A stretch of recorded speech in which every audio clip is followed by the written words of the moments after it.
চিংড়ির মালাইকারি তো অনেকবার রান্না করা হয়েছে। একবার এই রেসিপিটা ট্রাই করে দেখতে পারো। আজকে আমি যেটা করেছি এটার নাম হলো দই চিংড়ি। এটা দেখতেও যেমন সুন্দর হয়েছে, খেতেও কিন্তু অনেক সুন্দর হয়েছে। চলো তাহলে রান্নাটা শুরু করি। রান্নাটা শুরু করার আগে প্রথমে চিংড়ি মাছগুলোকে ভালোভাবে কেটে ধুয়ে পরিষ্কার করে নেব, আর হালকা নুন মাখিয়ে নিয়েছি। এবার প্যানে অনেকটা সাদা তেল গরম করতে দিয়ে দেব। গরম হয়ে গেলে মাছগুলোকে এক একটা করে ভাজতে দিয়ে দেব। যেহেতু এটার নাম দই চিংড়ি আর রান্নাটাও হবে সাদা, তাই মাছে কোনো হলুদ ব্যবহার করছি না।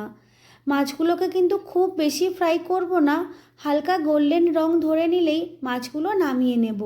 মাছ ভাজা দেখো একেবারে হয়ে গেছে।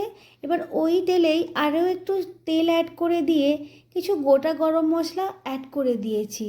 গরম মশলার গন্ধটা বেরিয়ে এলে আগে থেকে বেটে রাখা পেঁয়াজ, কাঁচা লঙ্কা, আদা রসুনের একটা পেস্ট বানিয়েছিলাম, সেটা কষতে দিয়ে দেব।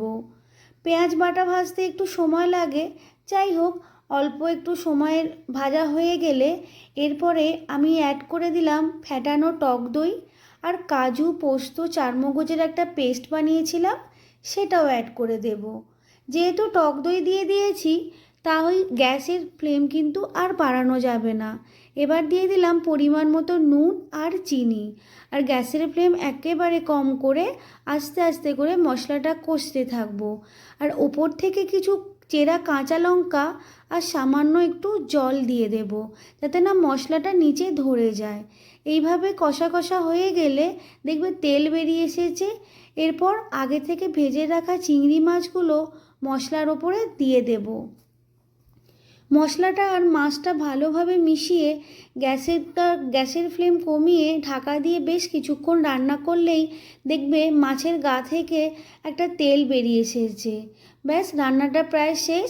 এবারে ওপর থেকে গাওয়া ঘি আর গরম মশলা গুঁড়ো ছড়িয়ে দিলেই আজকের আমার দই চিংড়ি একেবারে রেডি।